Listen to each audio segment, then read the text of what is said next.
Hello, hello. How are you today? This is Ryan Murdoch of Endless Journey. Thank you for tuning in. It is my great pleasure to bring you another video. Today, we are going to discuss the topic of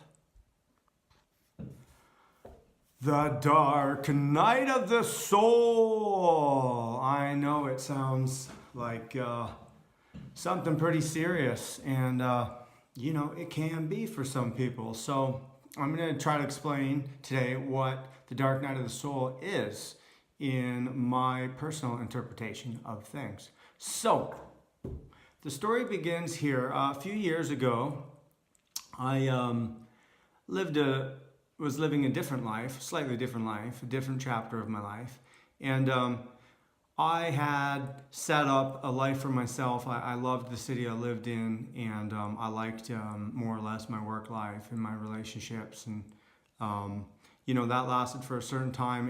And over the years, things changed for me, and I found myself in a place where I began to start questioning things, and I started to wonder about the direction of my life and the meaning of my life, and what I could see from an above perspective, looking down at myself, being in my life, imagining, my life as a whole, this sort of time of my life.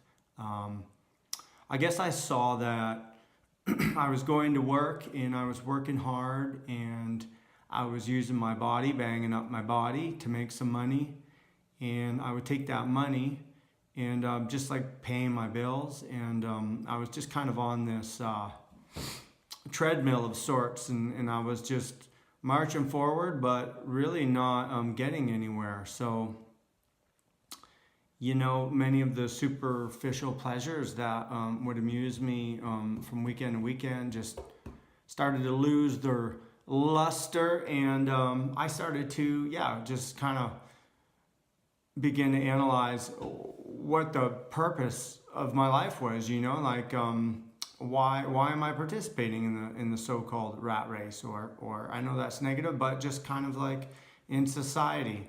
So I guess I guess I don't mind, working and getting up early and being somewhere and committing to something, but I just need to know where it's all leading.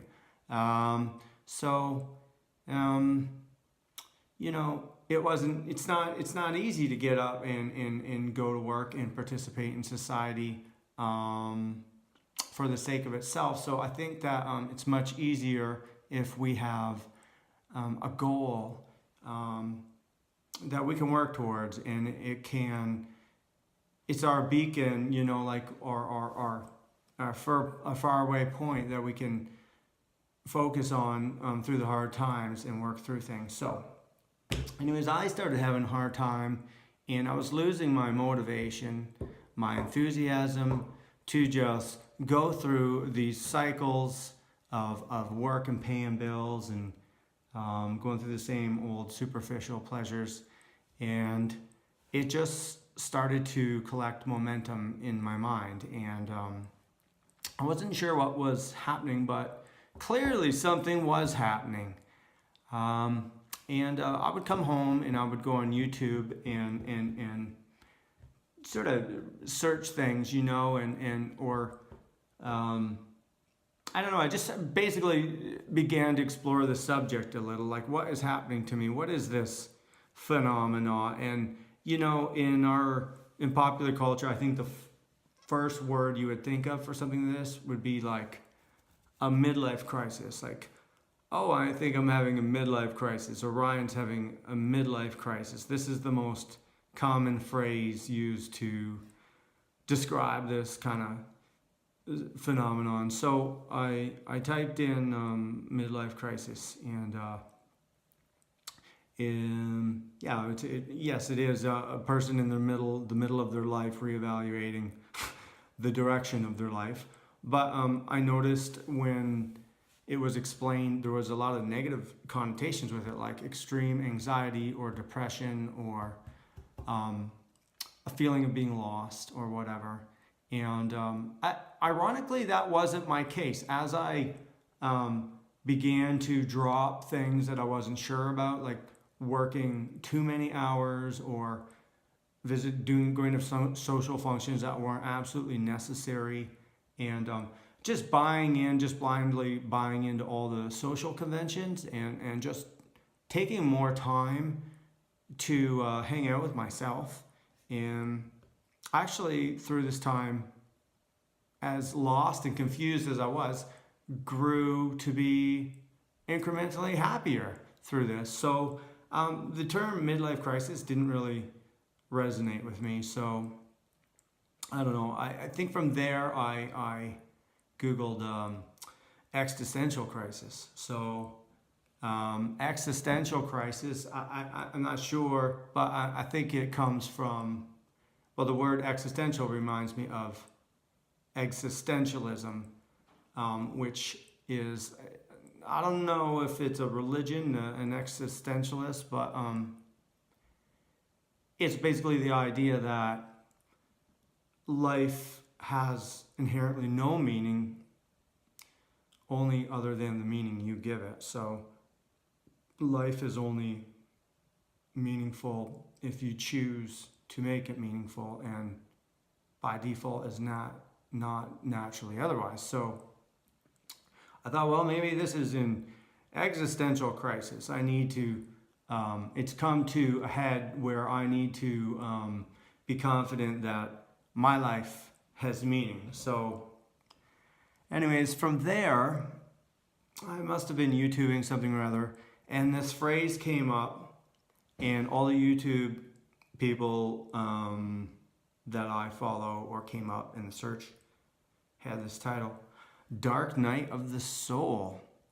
And I'd never heard that phrase before. I'm like, Dark Night of the Soul, what is that? I've never heard that. How come I don't know about this? And there was all kinds of different people had these videos. I never got the memo. I've never heard of that before. Somebody in conversation actually said it to me. Oh, you're having a dark night of the soul, are you? And anyway, so I started to click on all these videos, and the most memorable one was, I'm going to say Victor Otto, and I do follow him, and he had multiple videos on YouTube for this subject. So I got a lot out of that. So bringing this video home, what is a dark night of the soul? So that's what it is. It's kind of like a midlife crisis, an existential crisis. It's just these chaotic, it's an amount of time, and it's not a set amount of time, obviously. It's, I suppose it would be different for everyone, but it's just basically a period where you, I mean, you don't even necessarily choose it. I think it just naturally occurs throughout the chapters of your life. You know, it occurred for me at the end of a chapter, like an era of living in a city and having a certain life, and realizing that I was gonna grow out of it, and I'd have to recreate myself. So yeah, like, as uncomfortable as it is, it's a perfectly naturally occurring phenomena that happens to people. So I guess the best metaphor for me is, it's kind of like a spiritual winter. Okay, so at the time that I'm making this video right now, we are in the middle of January. Out my window here, I can just see snow.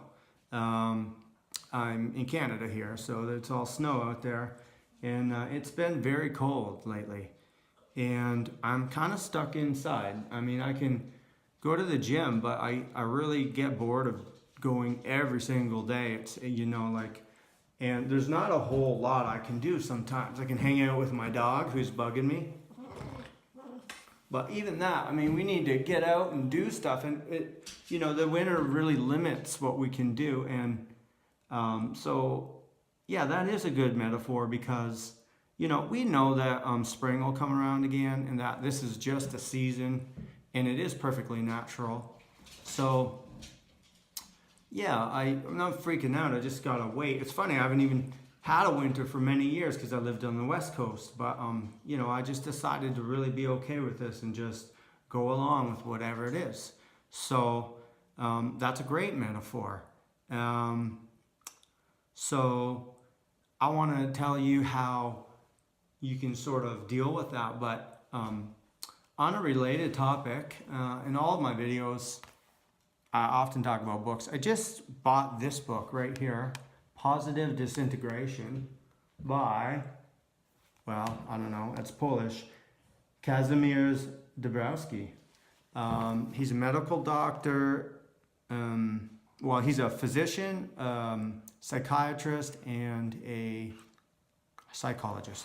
So anyways, he had a very crazy life. He saw a lot of his close friends die or commit suicide. I'm not going to go too far, use too much time to give his biography, but what he came up with was that, you know, sometimes we need some stimulus, we need some challenge, we need these super hard times to go through to shape our personality. So when I say this, most people would say, oh, do you mean like what doesn't kill you makes you stronger? And yes, it's exactly like that. So, and all of what I'm saying is mostly in the context of meaningfulness and ethics and morality and being or not being okay with the quality of your environment, you know, the intentions of people around you. So I'm just getting going on this. I mean, I think I got the gist of the concept here, but I'm going to enjoy reading this because this is really going to explain to me the value of going through these times and how it's necessary, because when you realize that certain parts of your life aren't resonating with your core values, then yes, at first it can be unsettling, but then as you work through it, and you should work through it, you really should, you will arrive on the other side at a life you're more at peace with. Okay, so that's the theory anyways. If you can do it, I know it's not easy. So, the dark night of the soul, the spiritual winter, the lost, confusing times, what do we do?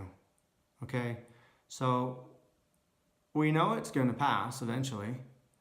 So we don't know when it's going to pass. So what can we do? I mean, just do whatever you can do and don't make it worse. Okay, don't feel depressed and start drinking too much alcohol or develop an obsession to buy stuff you don't need on the internet, or start telling your friends, making a bigger deal of it than it is. Okay, just hang in there, be calm. Okay, just a few points here, like just off the top of my head.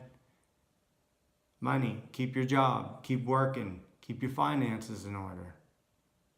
You just don't know when your fork in the road is going to appear and you're going to need some financial backing for whatever changes or something you want to do, some sort of a trip, some sort of an event, whatever. Health, take care of your health, okay? You can't work, you can't make money if you don't have your health, and you don't make a good mate if you're not healthy and attractive, and therefore not attentive to other people. Health is so important, you know? Kind of hard to enjoy what's happening in your mind if your body is distracting you because it is not well. So keep exercising, keep eating well, keep stretching and breathing and going to bed on the right time. Let's go with friends, you know? Call your friends, keep in touch. Call your friend, but don't bug them. Don't freak out and bug them and be that person, okay? Just, you know, check in with your friends and say, hey, I'm sorry, I haven't spoken to you for a while, kind of going through a weird time.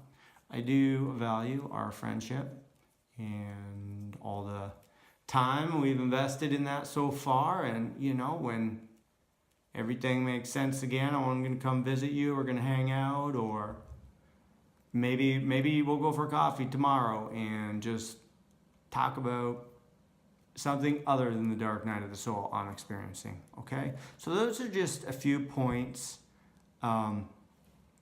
just to kind of elaborate on, you know, staying in there and being patient and not freaking out.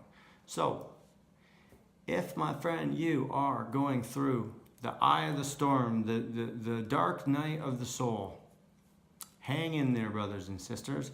Just be calm and do everything right that you know you can, and have some faith that one day everything will be different. Okay, so this is your time to just be patient and have some faith. Okay, so that's basically the video, guys. I'm going to wrap it up here, and thank you for tuning in. Ryan Murdoch, the channel is Endless Journey. I hope you are healthy and happy, strong and free. Okay, we'll see you again soon. Adios.